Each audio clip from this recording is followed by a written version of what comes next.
Okay, so welcome back students. So up to last lecture we completed some questions. In this video we will take remaining questions of motion in one dimension. So see here.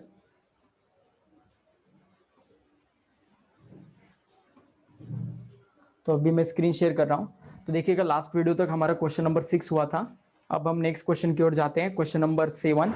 ये भी उसी type का question है. यहाँ पर भी आपको velocity का equation in terms of displacement दिया है और क्या पूछा है यहाँ पर, magnitude of its acceleration when it is at a distance of 3 metre from a fix point. Okay, तो यहाँ पर आपको एक्सेलरेशन निकालना है.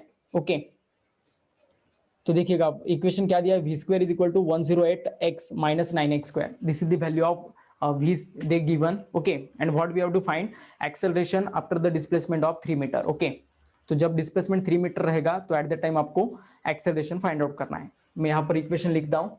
v इज इक्वल टू क्या दिया है, 108x minus 9x square. Okay, v square is equal to है और हमें एक्सेलरेशन आफ्टर 3 मीटर निकालना है. ओके, तो ये भी देखिएगा, सभी पिछला वाला क्वेश्चन देखिएगा और ये वाला क्वेश्चन देखो क्या सिमिलरिटी है. यहाँ पर भी आपको वेलोसिटी का equation in terms of displacement दिया है. तो ऐसा जब आ जाता है तो आपको डेरिवेटिव लेना पड़ेगा. ठीक है, इसकी इक्वेशन में क्या करते हैं हम, क्योंकि वेलोसिटी दिया है और एक्सेलरेशन पूछा है तो वेलोसिटी का डेरिवेटिव लिया तो क्या हो जाएगा, मिल जाएगा एक्सेलरेशन. ओके, वेलोसिटी का कौन सा डेरिवेटिव होता है, वेलोसिटी का विथ रिस्पेक्ट टू टाइम अगर हम डेरिवेटिव लेते हैं तो हमें एक्सेलरेशन मिल जाता है. ओके, पिछली बार देखो वेलोसिटी दिया था और हमें वेलोसिटी का equation in terms of time पूछा था, तो उस वजह से हमें सबसे पहले डिस्प्लेसमेंट निकालना पड़ा इन टर्म्स ऑफ टाइम, फिर हमने उसे डेरिवेट करके वेलोसिटी का equation in terms of time निकाला और बाद में वैल्यू सब्स्टिट्यूट करके आंसर निकाला. यहाँ पर हमें एक्सेलरेशन निकालना है तो यहाँ पर इंटीग्रेशन करने की बजाय हम डेरिवेटिव ले सकते हैं तो आंसर जल्दी आ जाएगा. तो देखिएगा v स्क्वायर का अगर मैं डेरिवेटिव लेता हूँ, ओके, v मतलब डिपेंडेंट वेरिएबल है और इसका डेरिवेटिव क्या आएगा बताओ, dv 2v into dv by dt. Can we write like this? Can we write like this? Okay, v square का डेरिवेटिव क्या आएगा, 2v into dv by dt. Okay, तो ये रहेगा. Okay, so see here 2v dv by dt, this is the derivative of v square. Okay, तो इसका derivative क्या आएगा, 108x का 108 इंटू dx बाय dt, क्योंकि वेलोसिटी भी with respect to time vary होता है, और 9x स्क्वायर का आएगा 18x into dx by dt. Okay, तो दोनों भी इक्वेशन में से हम क्या करते हैं, अब dx बाई dt को कॉमन आउट करते हैं. ओके, तो देखिएगा फिर क्या आएगा, और यहाँ पर ये dv बाई dt मतलब ही क्या है, एक्सेलरेशन, जिसका वैल्यू हमें चाहिए, तो ये 2v आ जाएगा यहाँ पर. ओके, तो आंसर क्या आएगा फिर देखिएगा, अब यहाँ पर dx by dt. Okay, in bracket 108 minus 18x. Okay, can we write like this. Okay, तो अब देखिएगा अच्छे से, ये dx बाई dt मतलब ही क्या है बताओ, dx by dt derivative of displacement with respect to time क्या रहेगा, tell me the answer of this question.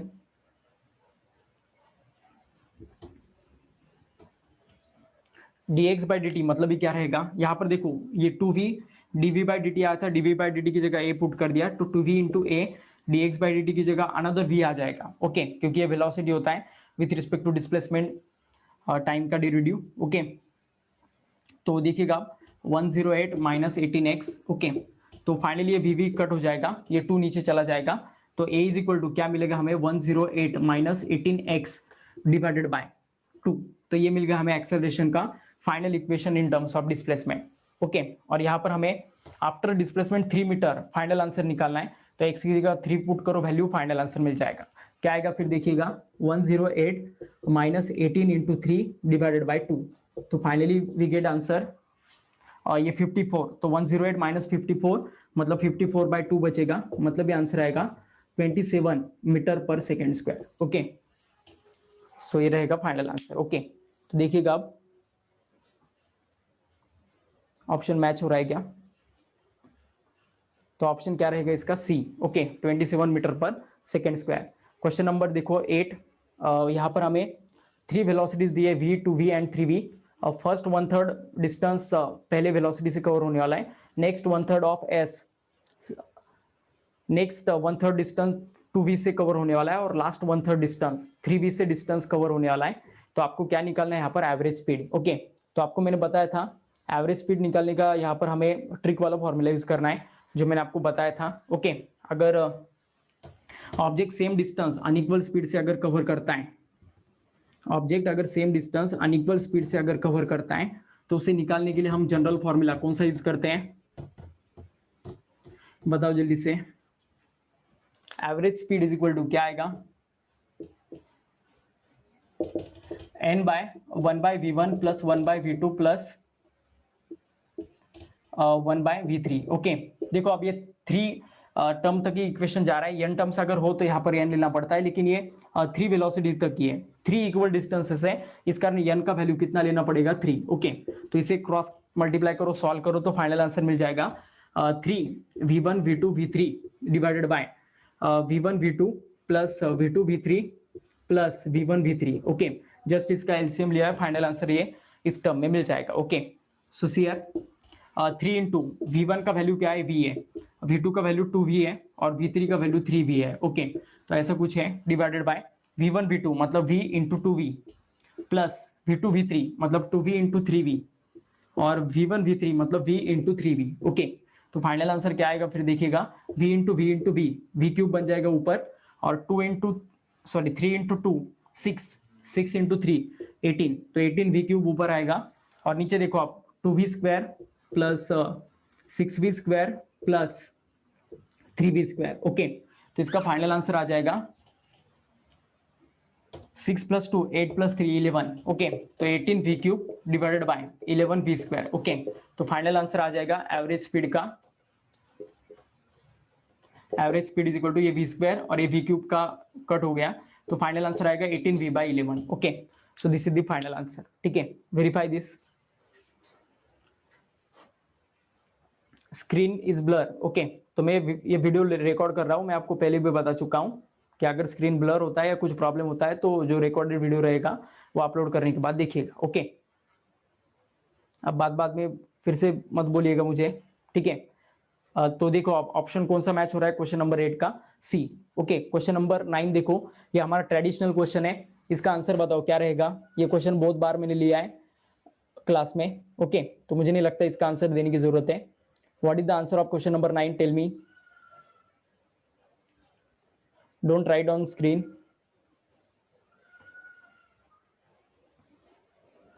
Eight A answer है, राइट आंसर है। ओके, तो क्वेश्चन नंबर 9 का आंसर ये रहेगा, आपको पता ही है हाफ। ठीक है, ठीक है, तो बहुत सारे स्टूडेंट ने आंसर दिया है, मुझे नहीं लगता है मुझे इसका एक्सप्लेनेशन देने की जरूरत है। ओके, तो ये रहेगा क्वेश्चन नंबर 9 का आंसर। ओके, क्वेश्चन नंबर 10 देखिएगा, the velocity of a body depends on time according to the equation 20 plus 0.1 into t square. The body is undergoing uniform acceleration, uniform retardation, non-uniform acceleration and zero acceleration. Okay, तो आपको ये बताना है graph से कि क्या रहेगा यहाँ पर। ओके, तो सियर मैंने आपको ग्राफिकल एनालिसिस पढ़ाया था और उसके ऊपर ये डिपेंडेंट क्वेश्चन है। ओके, वेलोसिटी का इक्वेशन क्या दिया है देखो, अब क्वेश्चन नंबर कितना, ये 10 वाला है।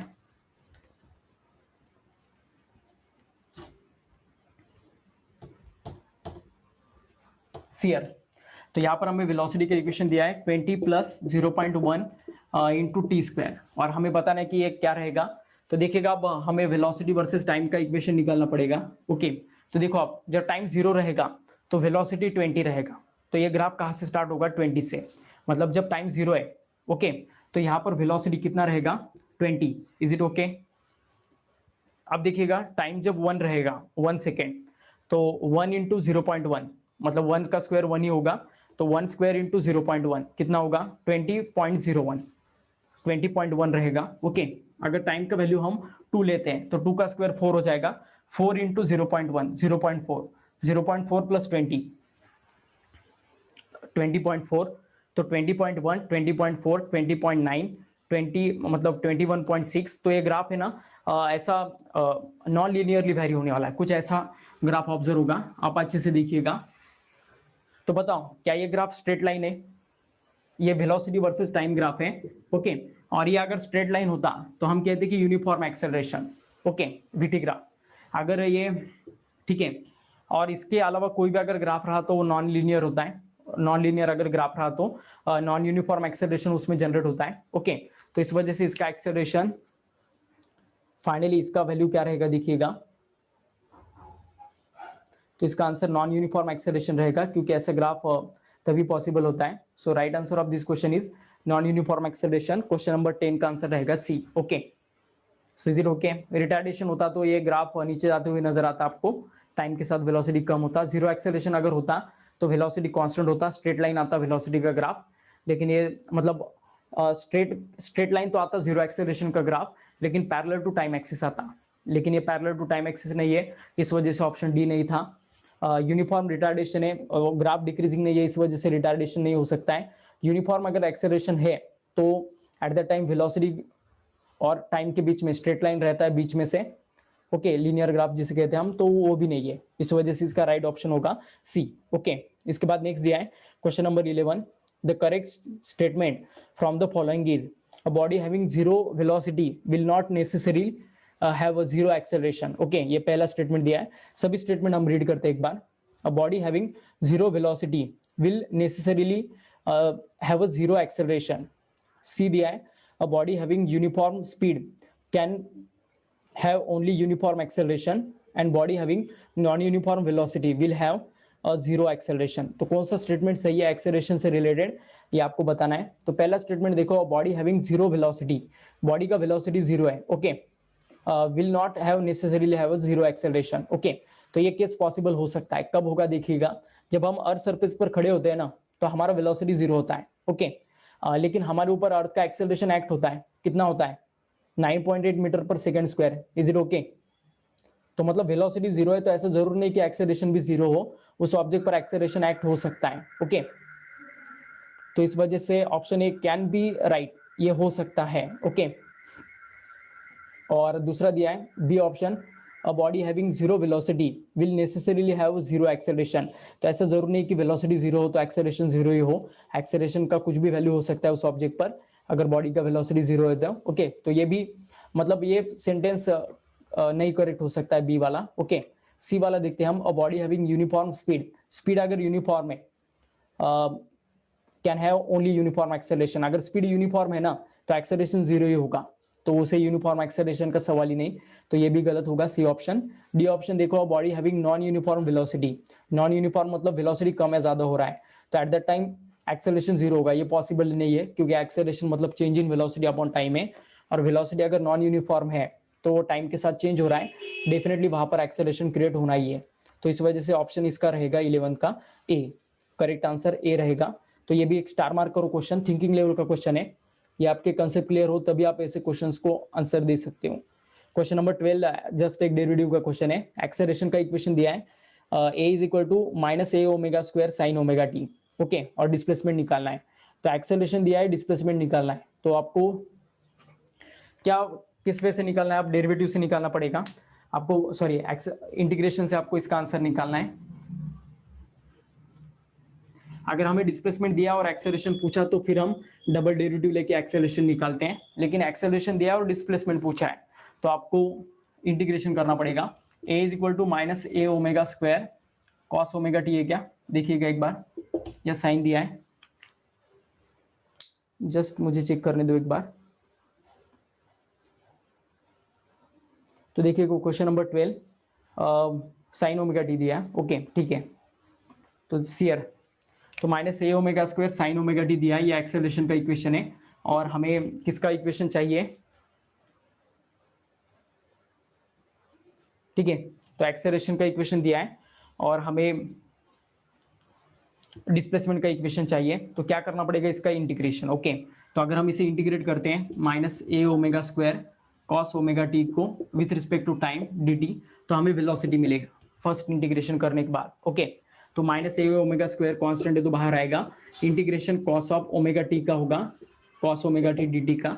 तो याद रखिएगा ओमेगा मतलब कॉन्स्टेंट होता है, और कॉन्स्टेंट इंटू वेरिएबल अगर हो कॉस के साथ, तो इसका आंसर आएगा, इसका इंटीग्रेशन आएगा sine omega T minus sign omega T divided by omega, okay, into D T, ये इंटीग्रेशन का प्रॉपर्टी होता है, ओके। तो याद रखिएगा, तो देखो अब ये ओमेगा और ये ओमेगा स्क्वायर का एक ओमेगा कट हो जाएगा, ये माइनस माइनस प्लस हो जाएगा, so A omega sine omega t, sorry ये साइन था ना, मैंने यहाँ पर गलती से लिख दिया, तो साइन था तो यहाँ पर साइन ही चाहिए, तो यहाँ पर भी साइन आएगा।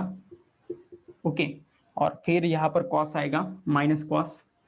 साइन का इंटीग्रेशन माइनस कॉस होता है और कॉस का प्लस साइन। ओके, तो ये माइनस माइनस प्लस हो जाएगा और फाइनल आंसर आएगा A omega cos omega t. Okay, तो ये रहेगा वेलोसिटी का आंसर। अब वेलोसिटी को और एक बार इंटीग्रेट किया तो हमें क्या मिल जाएगा,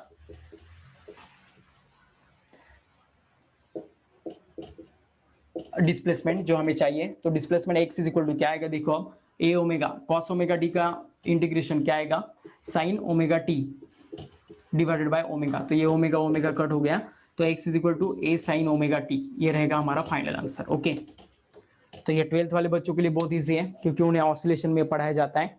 ऑसिलेशन में आपको ये इक्वेशन जरूर हुआ होगा। Okay,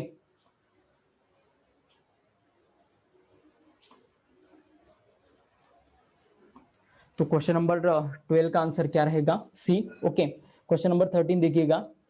the velocity of a particle is 10 plus 2t square metre per second. The average acceleration of the particle between 2 second to 5 second is. तो एवरेज एक्सेलरेशन निकालना है हमें between 2 second to 5 second. Okay, तो ये भी एक important question है, याद रखिएगा। ओके, एवरेज एक्सेलरेशन निकालना है, इसे भी स्टार मार्क करो। है सिंपल क्वेश्चन लेकिन थोड़ा कंसेप्चुअल है। एवरेज एक्सेलरेशन कैसे निकालना है, वेलोसिटी का इक्वेशन दिया है 10 प्लस 2t स्क्वायर। ओके, मैं यहां पर लिख लेता हूं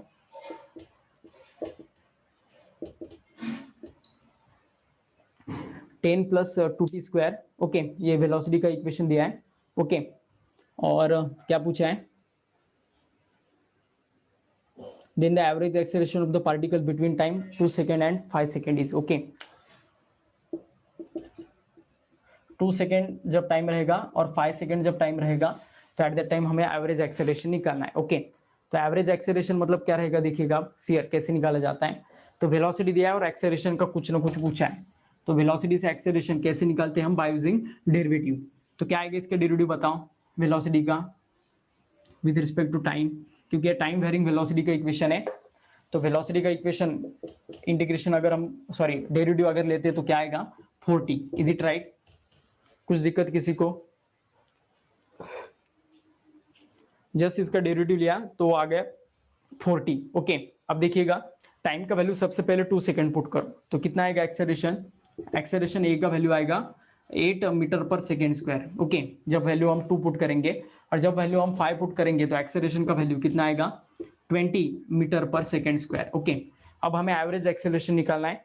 एवरेज एक्सेलरेशन कैसे निकालेंगे हम, ओके, तो a2 plus a5 divided by 2, किसी भी चीज का एवरेज हम कैसे निकालते हैं, sum of all the value divided by total number of values. Okay, तो ये एवरेज रहेगा एक्सेलरेशन का।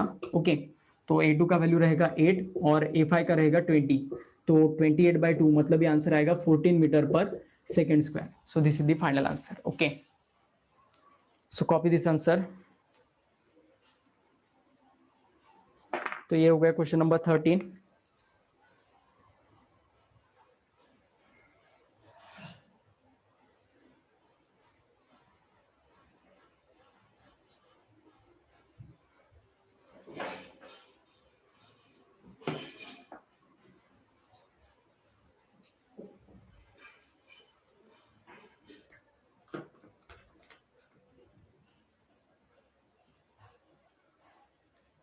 ओके, तो ऑप्शन डी मैच हो रहा है। ठीक है, अब नेक्स्ट क्वेश्चन की ओर जाते हैं हम। तो ये था हमारा क्वेश्चन नंबर 13 जिसका आंसर डी हुआ। अब क्वेश्चन नंबर 14 देखिएगा।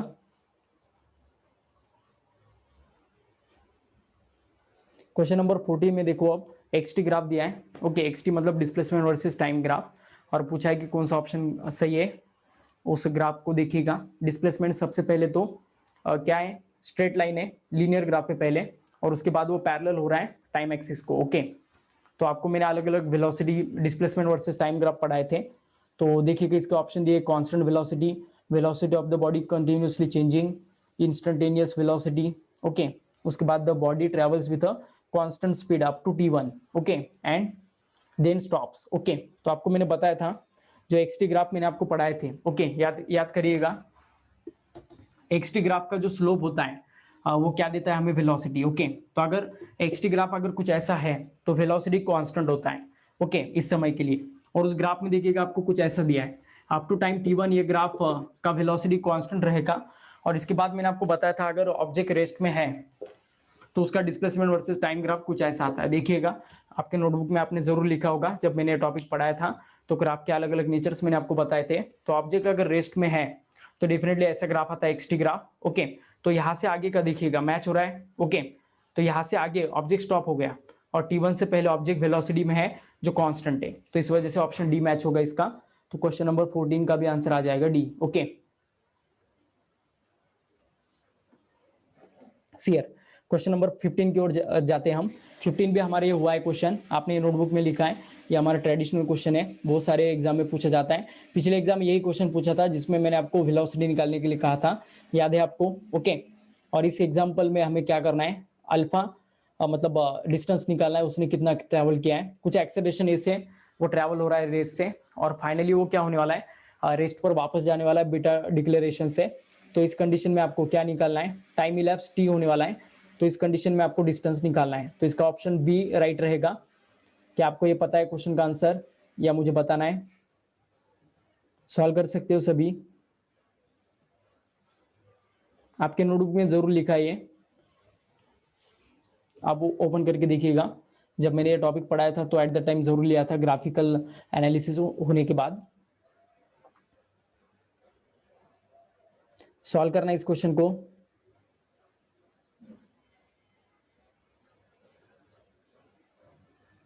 Give me the reply, yes और नो।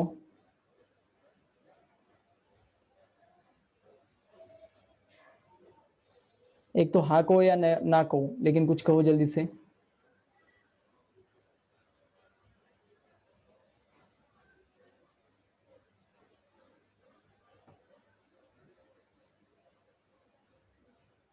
ठीक है, सॉल्व करवा देता हूं मैं।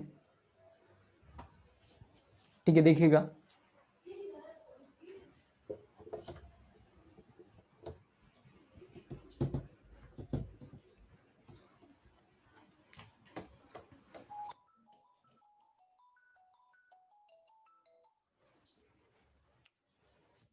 ओके, सो सियर एक ऑब्जेक्ट है जो अल्फा एक्सेलरेशन से ऊपर जा रहा है और बीटा एक्सेलरेशन से डिक्लेरेट हो रहा है। ओके, तो देखिएगा ये वेलोसिटी वर्सेस टाइम ग्राफ है, और टोटल टाइम इसमें कितना इलैप्स्ड हो रहा है, टी। ओके, यहाँ से यहाँ तक, तो यहाँ का टाइम हम t1 लेते हैं और यहाँ का टाइम हम t2 लेते हैं। ठीक है, तो अब देखिएगा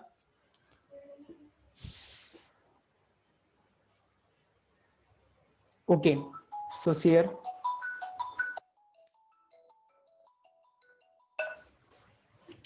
ओके, सो सियर अल्फा ये इनिशियली ऑब्जेक्ट स्टार्ट हो रहा है, इनिशियली वो रेस्ट पर है। ओके, तो फाइनली ये वेलोसिटी v पर जाने वाला है, ये मैक्सिमम वेलोसिटी रहेगा vm। ओके, हम vm से इंडिकेट करते हैं मैक्सिमम वेलोसिटी को। तो देखिएगा ऑब्जेक्ट अगर इनिशियली रेस से स्टार्ट होता है तो वेलोसिटी इज इक्वल टू क्या रहता है, v is equal to u plus AT. Okay, तो u का वैल्यू 0 है और a का वैल्यू अल्फा है, तो अल्फा इंटू t1 आएगा। ओके, इस कंडीशन का टाइम, तो क्या हम t1 की जगह पुट कर सकते हैं vm by alpha. Okay, can we write like this. Okay, अब इसके बाद देखिएगा लाइक दैट ये रिटार्डेशन है, और रिटार्डेशन में जो डिस्टेंस कवर होता है उसे हम स्टॉपिंग डिस्टेंस कहते हैं, और स्टॉपिंग डिस्टेंस निकालने का क्या फॉर्मूला होता है। ठीक है, स्टॉपिंग डिस्टेंस में हमें टाइम का इक्वेशन चाहिए ना, तो वहां पर भी हम यही इक्वेशन यूज करते हैं, v is equal to U plus AT. Okay, तो वहां पर v का वैल्यू 0 रहेगा क्योंकि ये फाइनली रेस्ट पर जा रहा है, u का वैल्यू vm रहेगा, पहले केस का जो फाइनल वैल्यू है वो दूसरे केस का इनिशियल वैल्यू रहेगा। इस कारण v is equal to U plus AT में v का वैल्यू मैंने 0 पुट कर दिया, u का वैल्यू vm, और 80 मतलब यहाँ पर रिटार्डेशन इस कारण माइनस बीटा इंटू टी।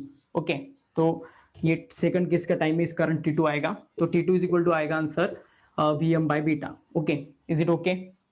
अब देखिएगा t1 मिल गया, t2 मिल गया, तो टोटल टाइम t इलैप्स्ड हुआ है, तो टोटल टाइम t किसका एडिशन रहेगा, t1 प्लस t2 का। ठीक है, तो t1 का वैल्यू आएगा vm by alpha plus vm by beta. Okay, is equal to T. तो आप दोनों इक्वेशन में से vm को कॉमन आउट करो तो फाइनल आंसर मिल जाएगा maximum velocity vm is equal to, देखिएगा vm को अगर हम कॉमन आउट करते तो क्या रहेगा उस ब्रैकेट में, 1 by alpha plus 1 by beta. Okay, और इज इक्वल टू क्या आएगा, t। तो फाइनली vm का आंसर मिलने वाला है हमें t by 1 by alpha plus 1 by beta. तो अगर हम इसे क्रॉस मल्टीप्लाई करते हैं तो क्या आ जाएगा, alpha B T divided by alpha plus beta. So this is the value for maximum velocity VM. तो जनरली ऐसे क्वेश्चन में दो ही चीजें पूछे जाते हैं, कुछ बुक्स में आपको मैक्सिमम वेलोसिटी निकालने के लिए आएगा, तो कुछ बुक्स में डिस्टेंस ट्रेवल्ड। तो इस बार मैंने आपको डिस्टेंस ट्रेवल्ड पूछा था, पिछले वाले एग्जाम में मैंने आपको मैक्सिमम वेलोसिटी निकालने के लिए पूछा था। ओके, तो अब देखिएगा इसका आंसर क्या आएगा फिर। तो ये देखो एक ट्रायंगल है, और ट्रायंगल का एरिया क्या होता है, area of triangle is half into base into height. आपको पता होगा वेलोसिटी वर्सेस टाइम ग्राफ में अगर हम एरिया फाइंड आउट करते हैं तो आपको distance travelled by the object मिल जाता है। ओके, तो distance travelled is equal to क्या होगा, half into base into height. Okay, तो हाफ बेस कितना है इसका, टाइम टी के बराबर। ओके, तो इस वजह से टी आएगा, और हाइट कितना है उसका, ये इतना, इतना मतलब ही क्या है, वीएम है। तो जो हम वीएम का वैल्यू ये पुट कर सकते हैं, alpha BT divided by alpha plus beta, can be write like this. Okay, तो फाइनली आंसर क्या आएगा फिर देखिएगा, alpha BT divided by alpha plus beta. Okay, तो ये टी और ये टी मल्टीप्लाई हो जाएगा, फाइनली आंसर आएगा S is equal to alpha BT square divided by alpha plus beta. Okay, तो ये रहेगा फाइनल आंसर 2 इंटू, ठीक है, शायद ऑप्शन में मैंने 2 नहीं दिया था, ठीक है। तो अगर ओके, वॉइस का प्रॉब्लम है यहाँ पर, सिग्नल स्ट्रेंथ बहुत वीक है, इस वजह से मैं वीडियो लेक्चर डाउनलोड कर रहा हूँ, आपको मैं यूट्यूब पर अपलोड कर दूंगा बाद में, आप देखिएगा अगर कुछ दिक्कत आता है तो, ठीक है, don't worry about it. Okay, so here next अब क्या रहेगा, तो ये हुआ इस क्वेश्चन का आंसर। शायद इस ऑप्शन बी में 2 नहीं दिया था, तो इस कारण इस क्वेश्चन के मार्क में आपको दे दूंगा। ओके, सभी को मिल जाएंगे, टेंशन मत लो। क्वेश्चन नंबर 16 देखो क्या दिया है, a particle is constraint to move on a straight line path, it turns to the starting point after 10 second, the total distance covered by the particle during this time is 30 metre. Okay, which of the following statement about the motion of the particle is false? Okay, displacement of the particle is zero, तो ये definitely zero रहेगा, क्योंकि वो जिस point से start हुआ है उन्होंने क्या कहा है, उसी पॉइंट पर वापस आ रहा है। It returns to the starting point after 10 second, समझ में आ रहा है, मतलब वो जहां से स्टार्ट किया था उसने मोशन, वहीं पर वो वापस आ गया, तो डेफिनेटली डिस्प्लेसमेंट जीरो रहेगा। लेकिन ऑप्शन सी देखिएगा, उसमें आपको डिस्प्लेसमेंट 30 मीटर दिया है, तो डेफिनेटली इसका आंसर जो फॉल्स स्टेटमेंट रहेगा वो कौन सा रहेगा, सी। बाकी के ऑप्शन की तरफ देखने की जरूरत नहीं आपको। ओके, इसके बाद क्वेश्चन नंबर 17 देखिएगा, two cars A and B are at rest at some point initially, A starts with a uniform velocity 40 metre per second and B starts with the same direction with a constant acceleration 4 metre per second square, then B will catch A after how much time. तो B A को catch करेगा कितने time के बाद, वो हमें निकालना है। तो ए और बी दोनों भी रेस्ट में है, और दोनों भी एक साथ ही मूव कर रहे हैं। ए मूव कर रहा है स्टार्टिंग पॉइंट आफ्टर 10, सॉरी, तो ऑप्शन नंबर, क्वेश्चन नंबर 17 देखिएगा, ए एंड बी दोनों भी मूव कर रहे हैं, इनिशियली ए और बी दोनों रेस्ट पर है। ए स्टार्ट हुआ है uniform velocity 40 metre per second से, और बी स्टार्ट हुआ है सेम डायरेक्शन में विथ कांस्टेंट एक्सेलरेशन दिया है 4 metre per second square, then B will catch A after how much time. तो बी ए को कैच कर रहा है ऐसा उनका कहना है, तो कितने टाइम बाद करेगा वो बताना है।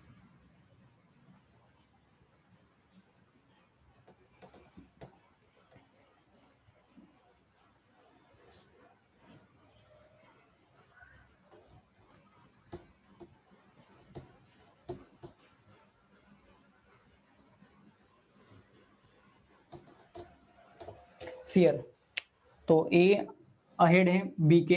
ओके, ऐसा इमेजिन करो, बी और ए दोनों भी रेस से स्टार्ट हुआ है, तो यू का वैल्यू दोनों के लिए जीरो रहेगा। ओके, और after how much time B will catch the A, ये आपको निकालना है। और ए का स्पीड आई थिंक दिया है 40 मीटर पर सेकेंड। ओके, वो यूनिफॉर्म स्पीड है ए का, और बी में एक्सेलरेशन है।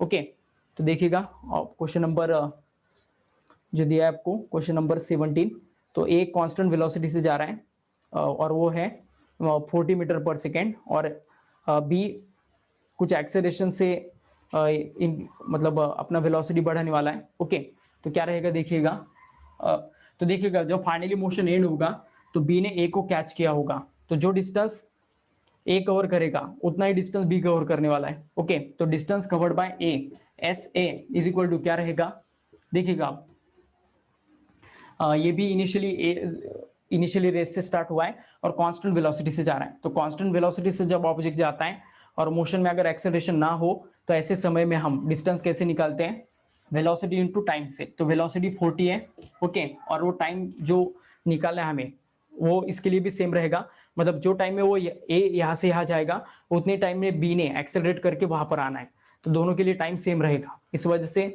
ए ने कवर किया हुआ distance S A 40 into T रहेगा, तो डिस्टेंस कवर्ड बाय बी क्या रहेगा।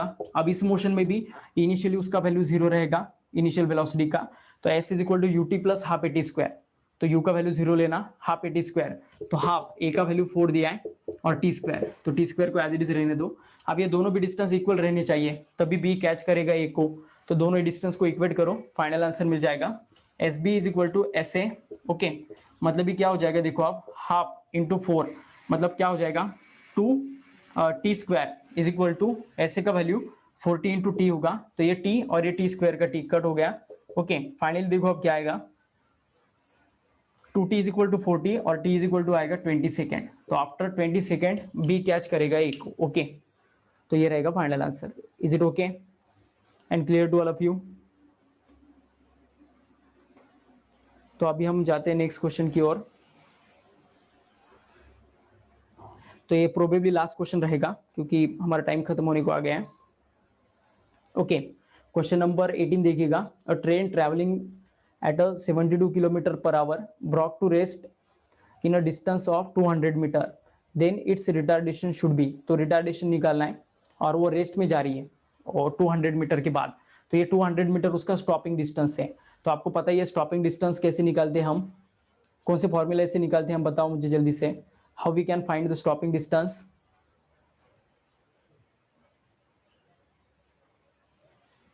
स्टॉपिंग डिस्टेंस निकालने का फॉर्मूला क्या रहेगा बताओ।